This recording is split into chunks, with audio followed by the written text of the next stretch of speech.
Yeah, Start. there you All go. right. And then at the end, how do I end that? Hi, Deb. You don't have to. I mean, you can just end the meeting or go back down to where it says record at the bottom. It You says tap record at the bottom. Yeah. I see stop. I see stop video. Where's it say Yeah. record? Well, Record it at the. doesn't, you can, if you stop the video, you can, All it will, right. when you exit, it'll dump, All right. So upload. you'll be there, part of our quorum somehow, right? And then we'll go. Well, maybe. Yeah. Okay. All I need is a yes, but you can, Yeah. go like that. And if you have your earbud in, you would hear me say record. I mean, you'd By hear the me way, say, thank you, Greg. What are you thanking me for? for doing My this. little notice.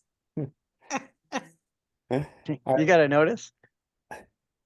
Just, so I don't have to search through all the emails, Alan, why don't you do this? Just I need to get back upstairs. I got a school commission meeting, but I'm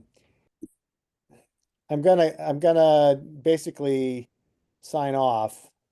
I have to.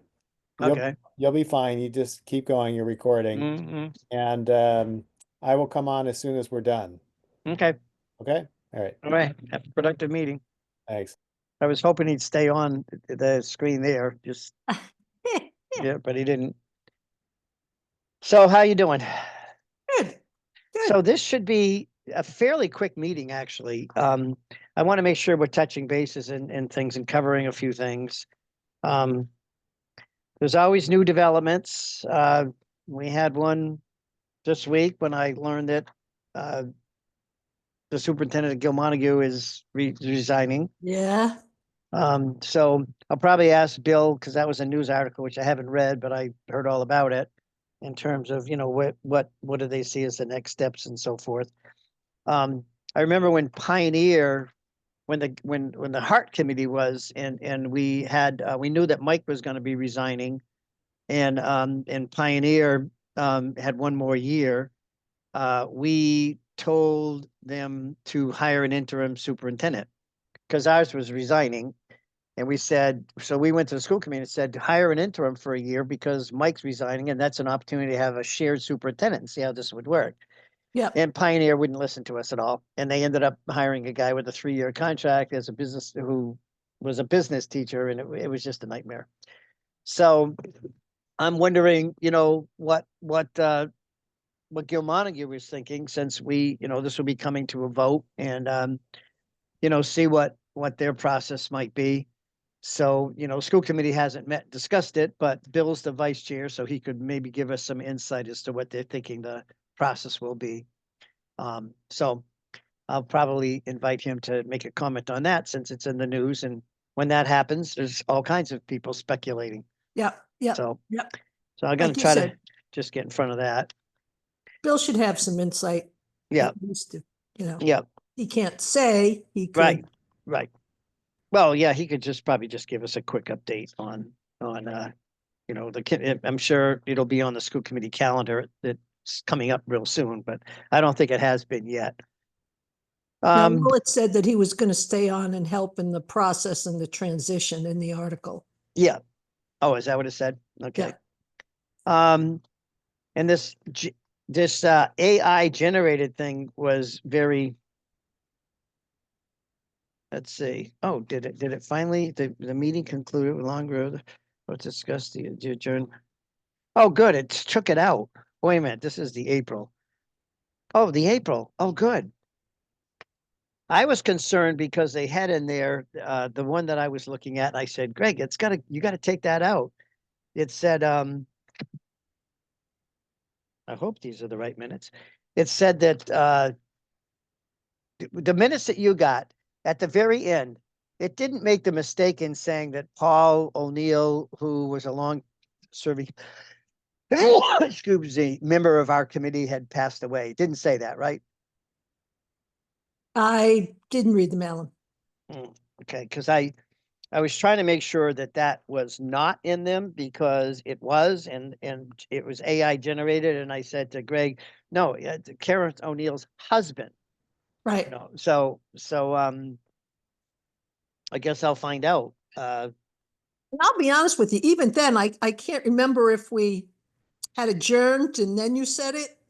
I mean, No, I said it, it was one of the last things because Greg, then you have the option when you get on, you can have AI, AI generate minutes, and then you can doctor them up and do what you want. yeah, So he decided, oh, let's see what that's like. And he clicked on it because it's been hard to get people to do Yeah. minutes.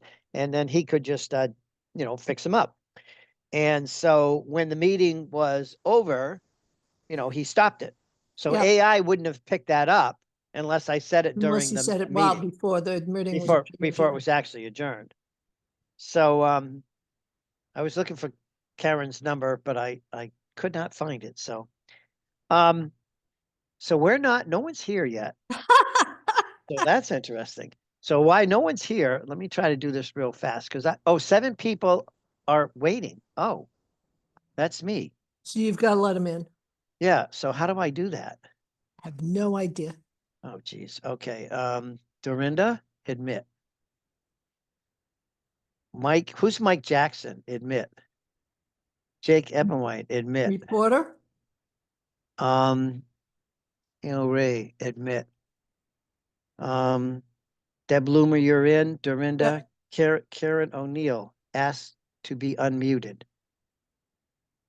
Oh, how do I unmute her? Usually she can unmute herself. I'm going to click on Dorinda. I'm going to do She's- this. Wait a She's minute. there. I'm going to make her the host. I'm going to say yes. Dorinda, can you hear me? You're on mute. Dorinda? Yes, I can hear you. Oh, super. Okay, so I just switched you to the host. Okay. There may be people, I'm not sure, what they usually look like when they come in. Jake. Yes. So Oh, Jake, of course, yes. so I just Jake. discovered that there were like 7 people waiting to get in because I was the host and going, okay, let me go try to find who they are. So I have me, Dorinda, Deb, Bill, Jake, Karen. Is Karen there? Let's see Yes. her. Oh, Yeah. thank you, Karen, because I thought it said I needed to unmute you. There's Mike Jackson. That must be from the recorder, maybe, or the Sure. and then there's David, the town of Warwick. Good. And there's Jake. Okay. Let's see. Who's Allie Ray Crowley? Hey, I don't know. Alan, may I have permission to explain? Sure, please. Can you hear me okay? Yes. I'm logging on temporarily with both my phone and computer so that I can talk. Ali is also with us at the Reporter, the Montague Reporter, and is shadowing. I'm the editor at the Montague Reporter. Yeah. Oh, thank you. Is there a way that we Great. can have a distribution list for these meetings? Yeah, we could have it that when we send out the agenda, we could add you to getting the agenda. Is that what you're saying? Would that work? Fantastic. All right. And Great. Steve is on. So Great. 1, 2, 3, 4, 5, 6, 7.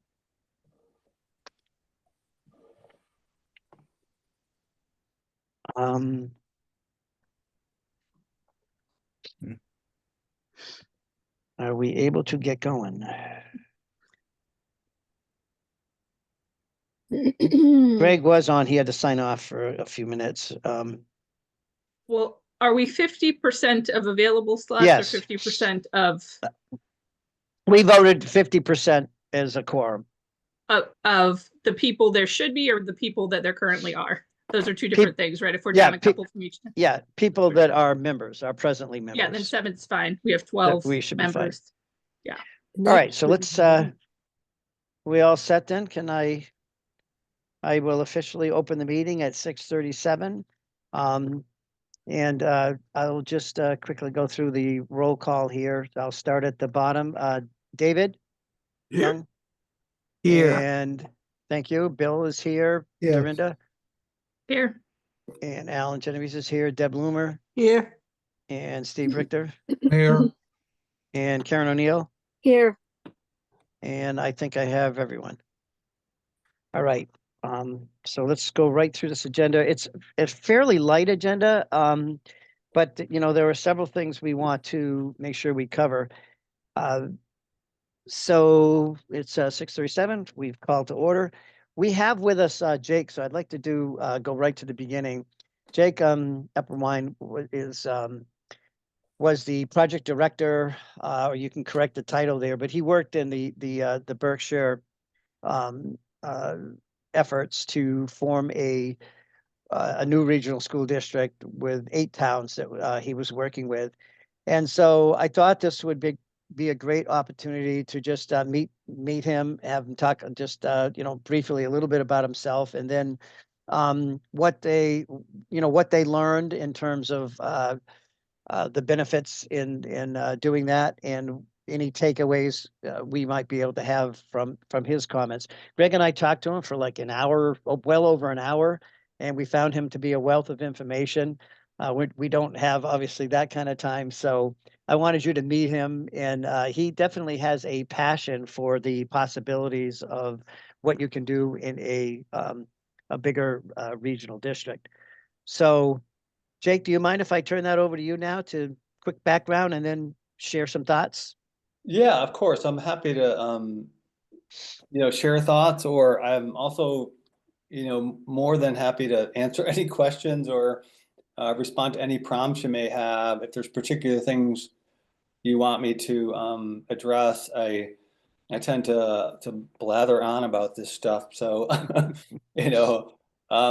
yeah, I have been doing this work in sort of an unintentional way for probably now 7 or 8 years. This work all started in 2015 with a volunteer group in Berkshire County. It was just grappling with the same challenges a lot of rural areas are challenged with, which is declining enrollment and limited resources, and even declining cohort sizes in schools, and how do you provide a robust educational experience. And so we had a volunteer group that just met for a number of years, and ultimately we were able to get some money together to start to actually start investing in study. I, at the time, was a superintendent. I've been a superintendent in 3 school districts: Pittsfield Public Schools, Lenox Public Schools, and Lee Public Schools in Berkshire County. I've been a high school principal, high school teacher, so I've been in kind of different roles in education, but I find myself in the community I live in asking the question, how are we going to all weather this, and feeling some degree of responsibility at the end of my career to weigh in and help out. So one of the things we did as a group is we made a very bold recommendation that we thought Berkshire County should be a single school district, with a backup plan. We might want to divide into 3 regions: South, Central, and North. And that's really where we're headed is option B. There's a lot of conversation around Southern Berkshire consolidation. There's an impending study about to launch with Northern Berkshire. And then obviously school districts like Pittsfield are still working on restructuring their 12 school buildings in a way that is reasonable. So our work in South County started right prior to COVID, and we worked all the way through COVID. They actually organized as a planning, a regulated planning group, I believe, as you are all, 3 people from each town. And we went through a multi-phase process. Actually, Mass Association of Regional Schools, MARS. Oh yeah, how'd it go? Helped at the very beginning of the study. Town meeting. And then we worked through a series of option development with them, analysis of those options. Ultimately, the planning board selected an option. We then spent a year working on the regional agreement, which is kind of where you all are. And then a lot of time really ramping up for the town votes. As probably many of you are aware, that project did get rejected. It wasn't voted by all the towns. The real, we're finding it's a real tall order to think that every town can, you have to get unanimous support on some of these things. But anyways, I think there were some really good things that came out of the study, but ultimately it did fail. One of the school districts did vote, all 3 towns voted for it. That was Berkshire Hills.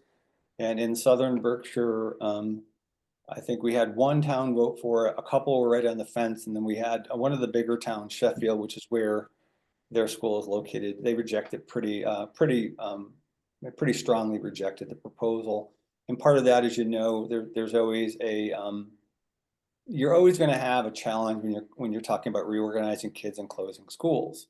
You know, losing mascots and changing the names of things and all that stuff, you know, is just really tough for people emotionally to work their way through. And there's some things we learned in that. You know, the last 6 months of our work there was really all around what we talked about. We did what we refer to as an informational outreach to the community. We didn't really call it a campaign or a sort of a marketing campaign, and we felt pretty strongly about using public money not to, you know, try to coerce folks into voting a particular way, but to make sure they were informed so they went into the town meetings, they had the information they needed to make an informed decision. The challenge we had, however, is that there was a relatively small group that was much more aggressive than we were, and they mounted a very active social media campaign. And you know, they tugged at the emotional strings of teachers and parents and students, and that was really difficult for us to weather. And I think even though we did have people who were working on marketing outreach work, and we had someone who was scanning and responding on social media, I think we lost that battle. And in retrospect, we need to do better, I think, if we ever get to that stage. Right now, we're in Mohawk Trail and Holloman. They just voted forward a proposal. They'll spend the next year, I think, vetting that proposal and writing the regional agreement, which is where you all are at.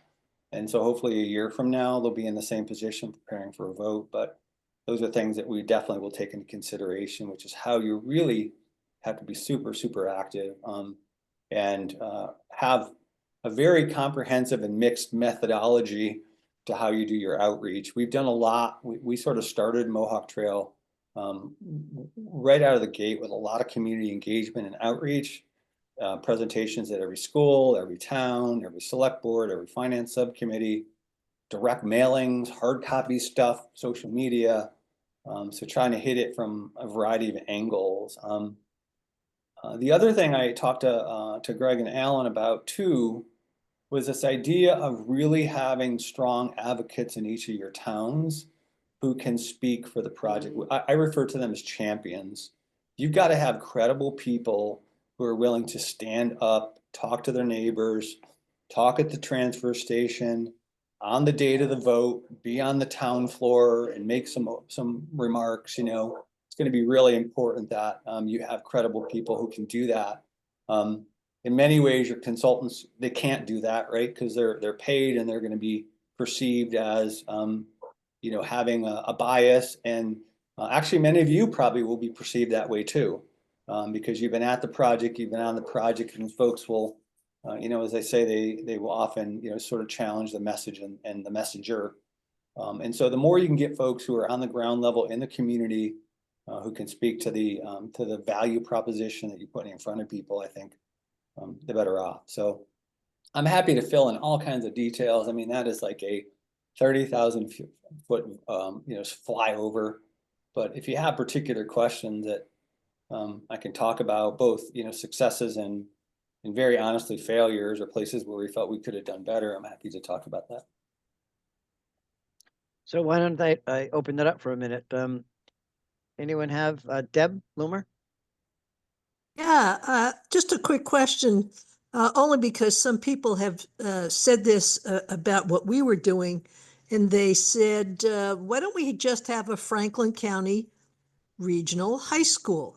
Yeah. And so I'm curious what Mohawk, you kept talking about Mohawk, what Yeah. exactly are they thinking about doing? Are they just thinking about doing it within their own elementary schools, or are they reaching out to a Berkshire? Are they reaching out to Monument Mountain or Mount Greylock or?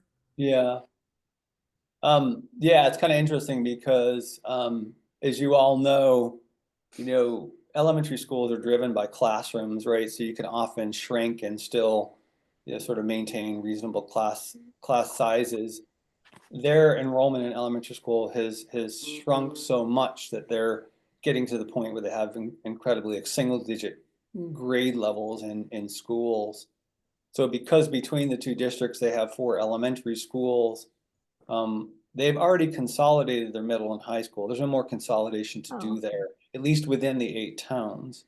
But they have 4 elementary schools that do offer some benefits around consolidation, and that's really what they're talking about doing, is consolidate elementary schools. And then Gotcha. the wild card in all that is Rowe, and Rowe also has an elementary school. Rowe tuitions their kids in 7 through 12 into Mohawk Trail.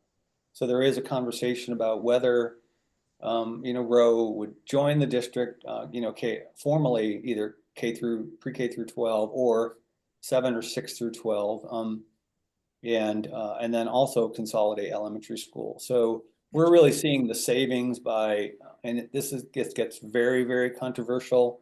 It's very emotional about closing elementary schools and consolidating them, and you really save in the operating costs associated with the schools, but most importantly, redundancy in staffing.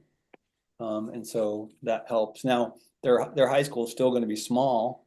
And, it's challenging because you make a point about would there be room for consolidation in Franklin County around, an academic high school like there is a vocational high school, right? But the challenge associated with that is you've got to have, sort of county-wide leadership structure, which, Massachusetts is really not set up that way. And we find that even in Berkshire County, to get folks to work beyond the borders of their district really takes school committees' willingness to get together, select boards' willingness to get together. And the study in Mohawk Trail really was focused on the 8 towns plus Rowe. Okay. But we've had a lot of folks ask that question, why aren't we looking outside beyond that? I don't think that Mohawk Trail would ever, be able to join with North Adams or Northern Berkshire School Union. Some of their kids in Plainfield can go down the street. They used to be able to go to Cummington, but now Cummington's closed in Central Berkshire, so they've got to go all the way to Hinsdale or Dalton. So it's the transportation is a challenge, as many of you know. So thanks for asking the question. Yeah, and Jake, to that point, we asked our questions ourselves, is 6 towns too small? And because the way the state requires to, have 3 from every town and so forth, that, even us, we're 18 when we started. We wanted to have a language in our regional agreement, as we had said in our conversation, that created that pathway within the regional agreement for other towns or other school districts to come in. And it's my understanding, and not to get sidetracked here, but that DESI heard those kind of conversations and might actually be proposing language for to be amended to existing regional agreements to have that type of language in their present regional agreements that would talk about membership coming in and how they would be assessed. So that will be very interesting to follow as they go through their review period for public comment. Yeah, no, we, I know that you all are in review right now with DESI, right? So the way we built the regional agreement in South County was that we had a very small working team, and we built it in sections, and we interacted with DESI throughout the section building. So we had sort of approval on a section by section basis, and then obviously at the end it was holistically approved.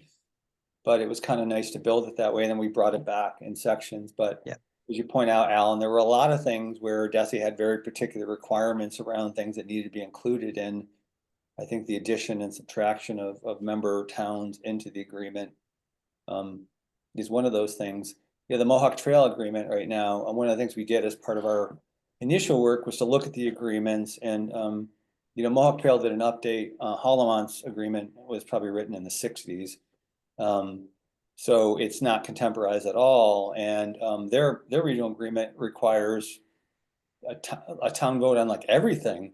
So if they want to move kids just like 1 grade, if they want to move 6th graders that are currently in elementary schools to their middle high school, which they're talking about, they have to get town votes. They have to amend their agreement and get votes of the towns, which again, just makes it really, really clunky to do anything and to react and to have a degree of flexibility based on what's happening in front of you, right? So I understand, so. Yeah. Are there any other questions? So let me just say that Jake has expressed an interest in helping out in any way that he can. And so with him expressing an interest in the work we're doing, we thought it'd be a good idea for you to meet him and hear a little bit about his work and what he's been doing. So I won't keep you longer, Jake. I wanted to put you on. I was remiss when we started this to say that this meeting is being recorded, Sure. which I should have opened with this. So everyone's on notice going forward that the meeting's being recorded. Sure. Anything else, Jake? No, I mean, if people want to see kind of the example of the work we're doing, I know you all have a great website too. Ours is 2 districts, 8 towns. 2 is a number, 8 is a number, so 2 districts, 8 towns.org. You can go out and check out. That's the work we're doing in Mohawk Trail. We also have all of our work archived in South County. As I say to Alan and Greg, when I've talked to them over the last couple of years, I'm willing to share anything we have. All right, this is about a process to help communities navigate really, really difficult work and conversation. So if we can give you stuff that helps you, and you can give us stuff that helps us, we're all learning and navigating this together. So I just want to make sure that you know that I'm not here to try to solicit work. If we can help, that's fine. If we can give, that's fine too. Okay. All right. Thank you so much for joining You're us. welcome. All right. Yeah, Y'all have a much good night, and appreciated. good meeting. All right. All right. Take Thank care. you. All right. Bye.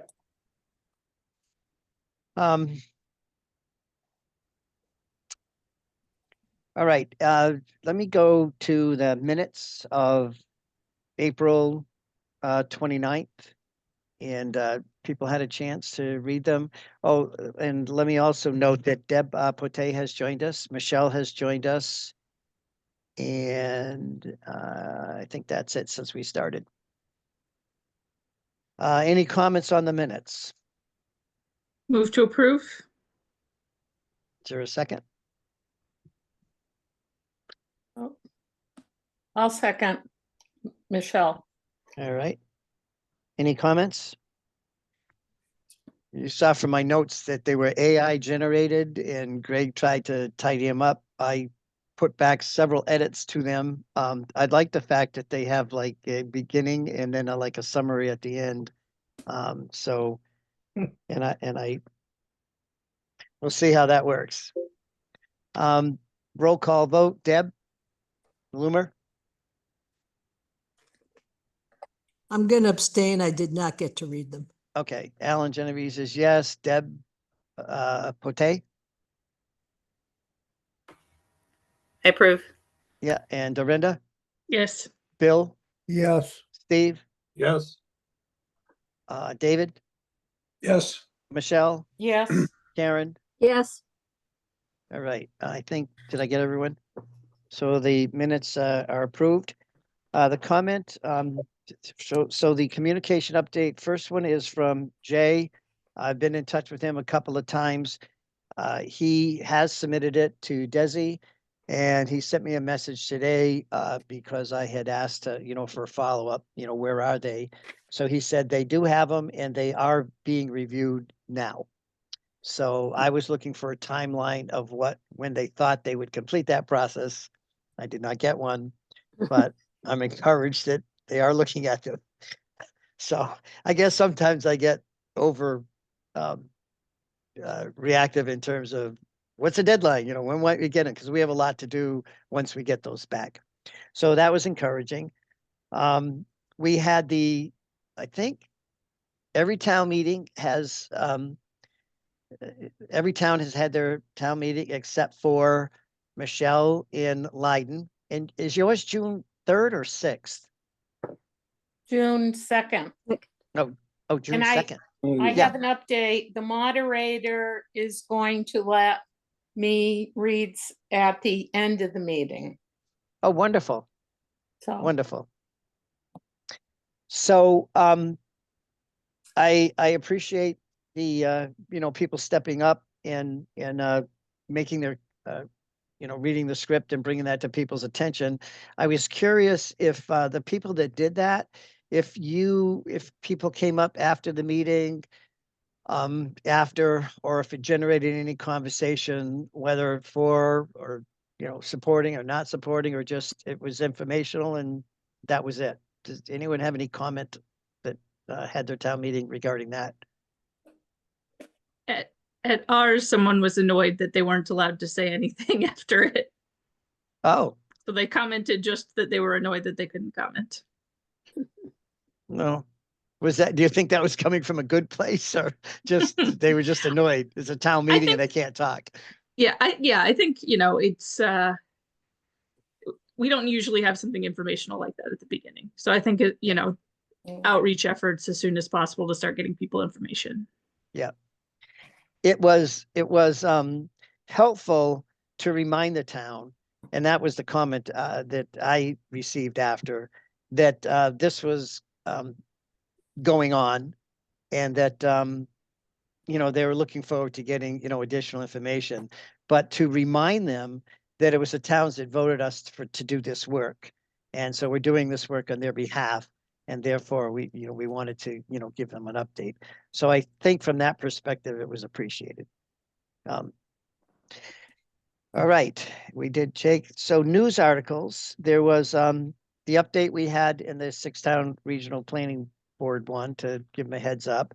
And I think maybe in both papers, if we could start a series at some point when we line things up on how we're planning to go forward in terms of maybe specific articles. So, an article about how the assessment plays out, or an article about the benefits to students, or, we can focus on topics that we hear in the form of questions that are people asking.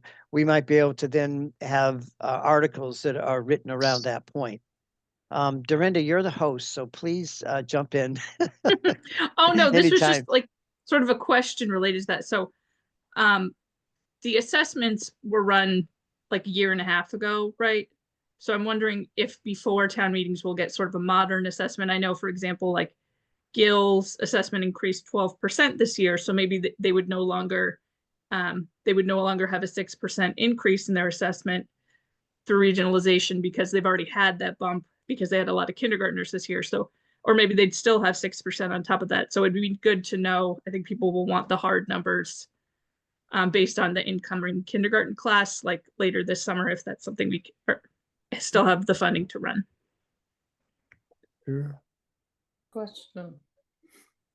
Okay, wait a minute, let me just write that down because that's important. And that will go along with updating OPEB information as well that people want to know. Who said they had a question? Was that you, Michelle? No. All right. Yeah, we'll take a look. I did have a conversation about that not that long ago. Well, probably 3 or 4 months ago, and they said it shouldn't be that different. But a lot has happened. Population shifting. We've got community wealth changing in the various towns because of some of the insane prices that people are paying for houses. So yeah, there is new information that we need to be up to speed on.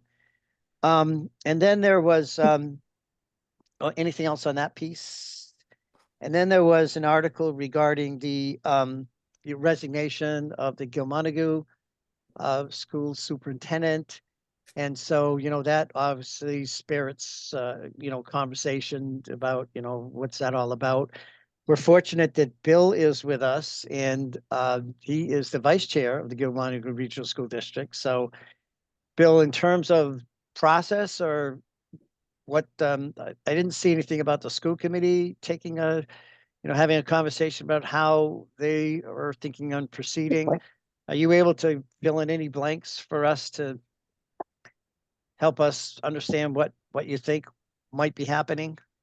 Yeah, there's no information from the school committee because that was the first news that they had received of this intention also. So there hasn't been a reaction.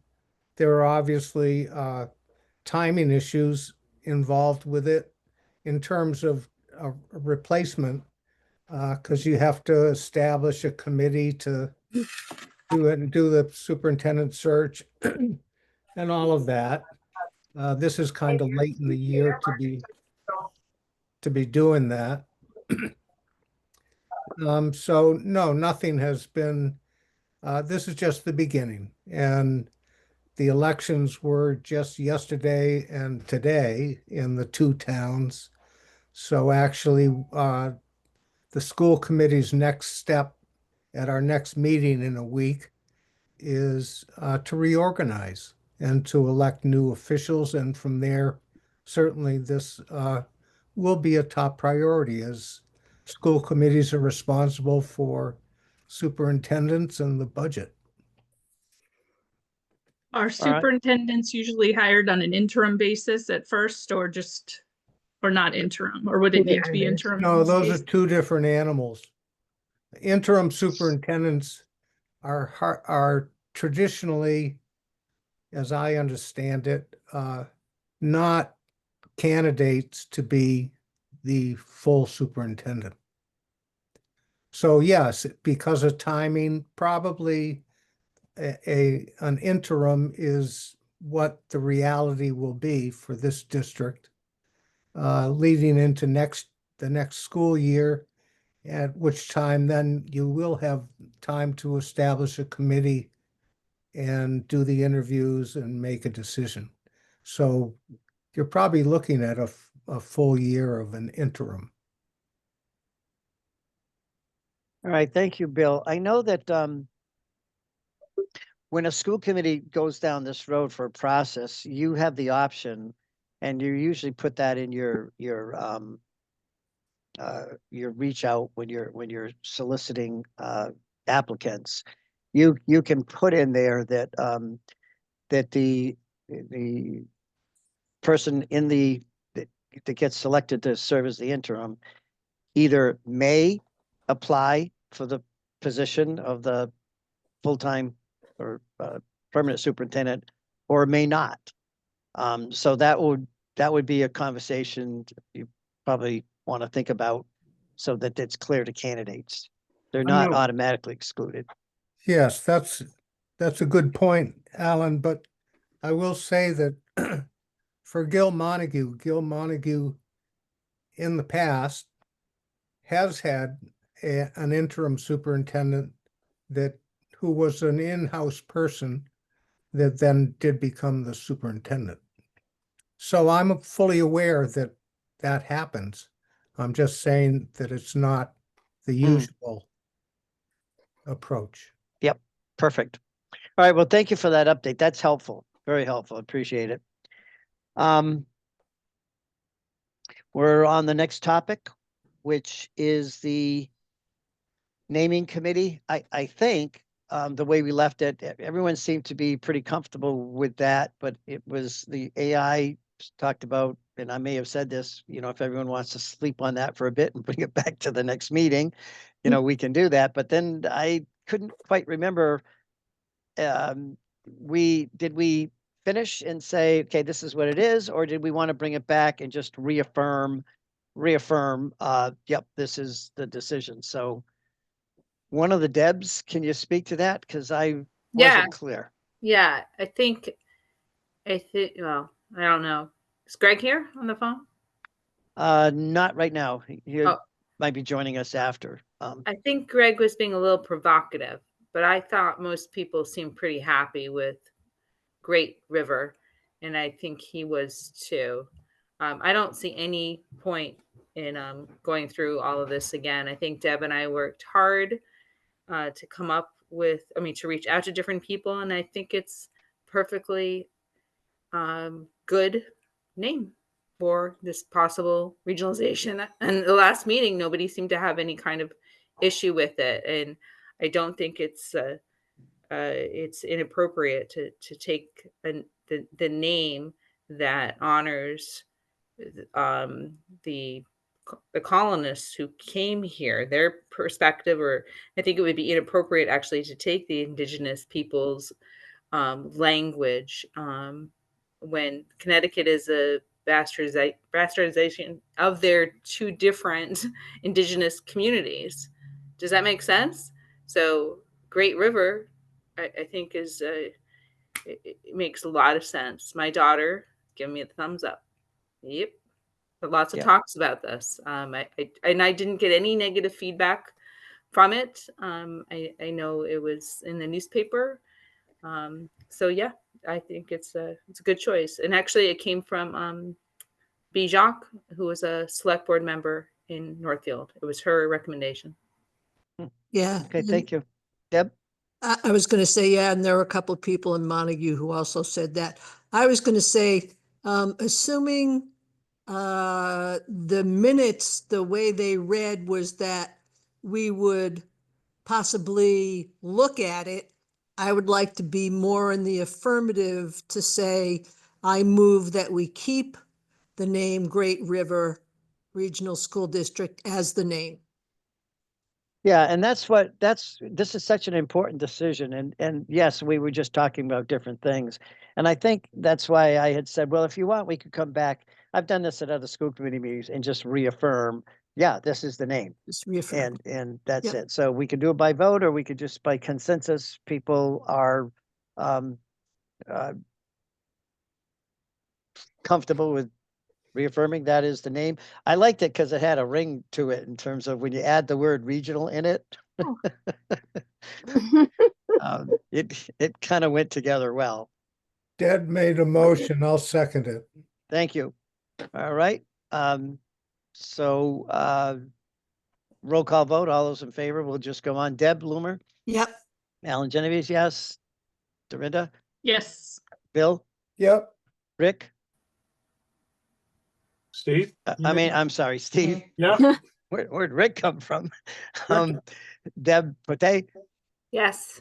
and Michelle. Yes. Greg, thank you. Yes. And David Yes. and Karen. Yes. And then I want to say that Raina Dastrois came in at 7:03. Renee, Yes. thank you. Okay.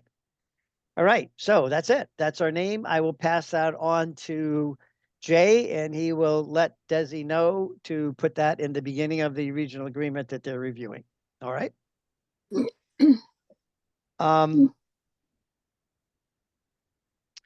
Public Relations Coordinator Working Group. We do need some brainstorming folks to get together and talk about what that strategic plan would look like. I think, Dorinda, you're going to be part of that with the technology piece, and I could share some ideas that I got from Jake. I think Michelle, I can only see the top of your head, but I think you were willing to have those conversations. There was me, there was Greg.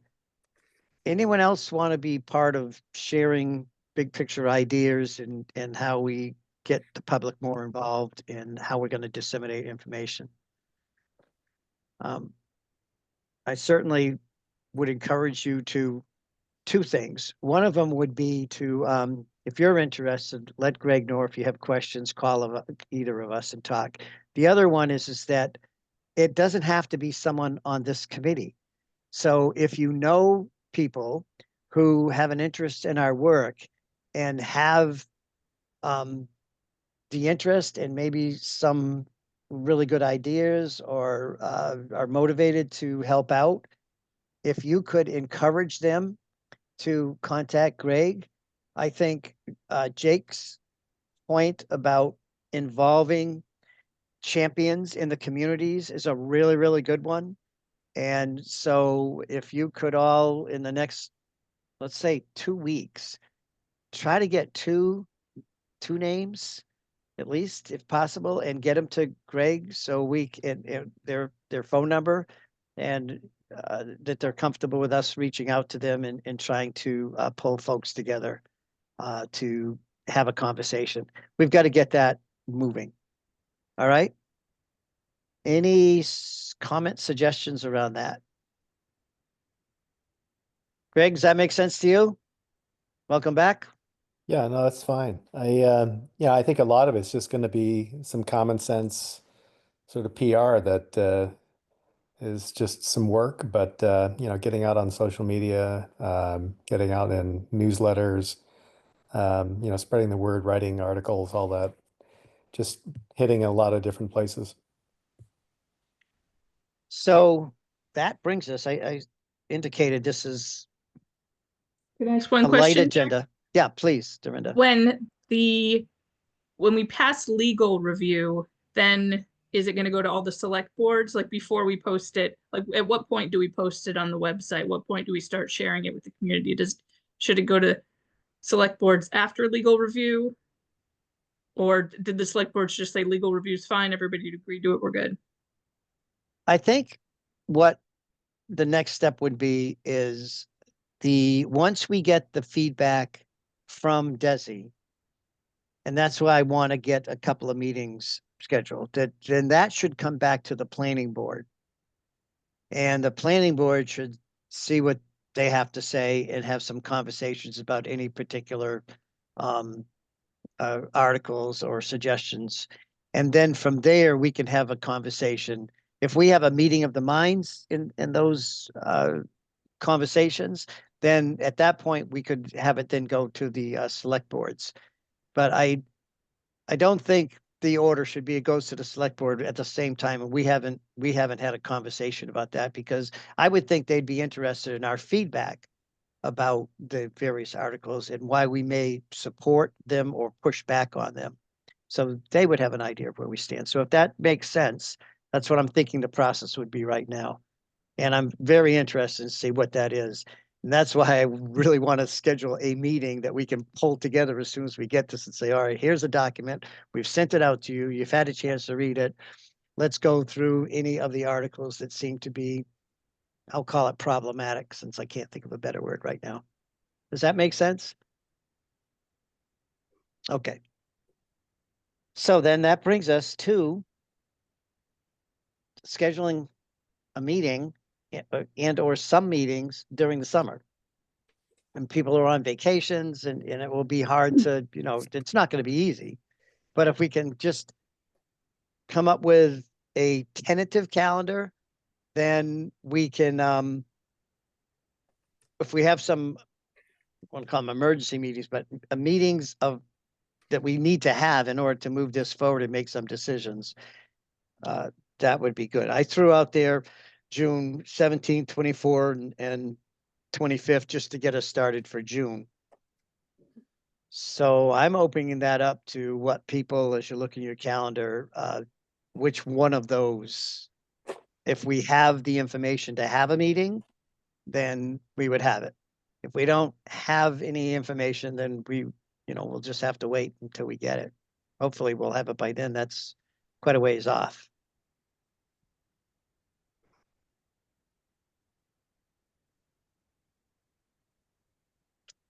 I tried to pick. 17th is fine for me. Yeah, 17 and 24. 24 for me. 24 for me too. I mean, 24 works, I think, for me too. Either All one. right. All right, so that's a target. And then we send out information as we learn it. We don't always have to have a meeting. I can always send out information, just to say, here's an update. And I can, at the beginning of the meeting, we had a reporter, Greg, since you're here, wanted to know if we could include them when we send out the agenda, so that they will get the agenda as well. Okay? Was that Mike? That Yeah. was both Mike and where's the other one? Was Chris Larrabee here or no? Allie hanging out here. Okay. Yeah. Oh, Okay. Allie. Yeah, and it was Allie. Yeah. So if we could make sure that they get that information. All right. So now we move to, yes, July. Mhm. If we stay with that theme, would July 22nd, which is a Tuesday. Mm. Was the 24th a Tuesday? Yes, it was. Yes. Mhm. Okay with me. Strong objections? Karen says okay. I'm gonna make it. All right, I will put that as a tentative date. And let's do one more. August. And that would be the 19th. My Vacations wrapping birthday, up. my birthday. Ooh. Do you care about spending it, sharing a little time with us? I have no idea. Just I'm on a plane. All right. You want to do that'll the work. you want to do the 12th or the 26th? Wait a minute, is the 12th too close? No, we could do the 12th or the 26th, both Tuesdays, one or the other. I guess- Sure. Sure. All right, so let's do this because that's way out. I'm gonna put both those dates down, the 12th and the 26th, and as the summer vacation starts unwinding, we'll throw out which one works better for you. So those again will be tentative. And so I'll put them on both of those dates. 19th, someone was on a plane, right? All right. All right, so that's good for now. And I thank you. Ellen, I have a question. Yes, Karen. Again, I'm not listed as a board member at the top of this agenda. Well, that's weird, Karen. Yeah. Because you are. You should be on there. Yeah, I have her on my April 29th where it I says know. it says Michelle and Karen and Mhm. but it's not on the agenda. May have just been a mistake. That's all. All right. Thank you, Karen. We'll correct that. I Thanks. just thought maybe you've been trying to get rid of me because it's happened once No. before. No. Well, it's funny because you're in the Everybody's been left off at some point. and you're in the minutes, Karen. At the top of the minutes, you're in there. Hey, But- Karen, can you refresh my memory though? Is Jennifer Coffin still on the board? She's not on the school committee anymore, so Right. I just didn't know if she. I don't know. I don't know if she thought she had to go off automatically or what, but we do need someone from the school committee. Well, for we do Vernon. have oh yeah, right, from your town. Yeah, Yeah. no, I mean that was the one question mark that I had on the board. Yeah. Yeah. Yeah. Karen, you were not it. You were firmly on the board, so. Okay, thank you. So the recommendation or the guidelines were one from the school committee from each town, as I recall. Right. And that was you were for Leiden. Raina, who's from Jennifer Coffin's from Berniston, so that's why. Berniston, right. Yeah. I just didn't know if anybody. I just knew you guys were both on the school committee, so I thought you might know. No, she didn't run the last time. Right. so We can reach out to her and find out. Mhm. okay. Yep. All right, thanks for that question. Yeah, we should all members Yeah, to meet just- our requirement. It's Yeah, important. and just for continuity, it's good to keep Yep. a lot of the same people. Yeah, I think the requirement was for the formation of it. I mean, obviously we do our best to Yeah. keep up to date with as many members as we can, but we have to keep going forward. Yeah. One of the things that came out of COVID that I think we're fortunate because we're so geographically dispersed, the fact that we could do remote meetings really, really helped, I think, to Oh, yeah. keep us together, to keep people involved. I'm not sure that would have been that easy if we were all traveling to the senior center, wherever that might be. So Mhm. I do recognize and appreciate that that has helped our work. At the same time, it also hindered it in trying to meet with folks during COVID, but we made it work the best of our abilities. So I think that's it. Is there any other items that you would like to have on the next agenda? if you think of some, send them on to Greg. And we will include them. And I think that's it. I'll entertain a motion to adjourn. So moved. Second. Dorinda, second. And David, I'll start with you. Let's see, David. David's not there anymore. Yeah, I think he just left. David doesn't believe if we have a quorum, his feeling is we don't really need to vote. We can just Think. adjourn. That's what most Yeah, we can just adjourn. adjourn. All right. Aye. So Aye. we're adjourning at 7:23. Okay, Aye. All right, thank you, everyone. Bye. Bye. Bye-bye. good night. All right.